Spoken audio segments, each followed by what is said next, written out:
ഇന്നിപ്പോൾ ഈ നടുവത്തുപാറ മലനിരയുടെ കാഴ്ചകളെ ഇവിടെ പൂർത്തിയാവുകയാണ്. കാര്യമായിട്ട് നമുക്കവിടെ ഒന്നും ചെയ്യാനില്ല, കാരണം അത് പറഞ്ഞു തരാനൊന്നും ഒരു ആളില്ല. പിന്നെ അവിടെ മെയിൻ്റനൻസ് പണികളൊക്കെ നടക്കുകയാണ്. അപ്പോൾ നമ്മൾ കൂടുതൽ ഡിസ്റ്റർബൻസ് ചെയ്യാതെ കാഴ്ചകളൊക്കെ കണ്ടിട്ട് പോരുകയാണ്. അവിടെ നടുവത്തുപാറ മലനിരയെക്കുറിച്ച് അറിയാവുന്നവരുടെ താഴെ കമൻറ്റ് ബോക്സിൽ അറിവാകും. അപ്പോൾ നമ്മൾ പത്തനംതിട്ട ജില്ലയിലുള്ള മറ്റൊരു ക്ഷേത്രം പരിചയപ്പെടുത്തി. അപ്പോൾ എന്തായാലും ഈ കാഴ്ചകളൊക്കെ നിങ്ങൾക്ക് എല്ലാവർക്കും ഇഷ്ടപ്പെട്ടു എന്ന് വിചാരിക്കാം.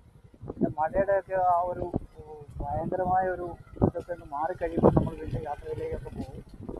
പിന്നെ എന്തായാലും മഴയത്ത് എല്ലാവരും യാത്രകൾ ചെയ്യുമ്പോൾ സൂക്ഷിച്ച് ചെയ്യുക. വെള്ളച്ചാട്ടങ്ങളിലൊക്കെ പോകുമ്പോൾ ആവേശത്തോടു കൂടി അപകടം വലിച്ചു വെക്കുക, വളരെ സൂക്ഷിച്ച് കാര്യങ്ങളെല്ലാം കാണുക, ആസ്വദിക്കുക, പോവുക. ഇതൊക്കെ ഇപ്പോൾ ഈ സമയം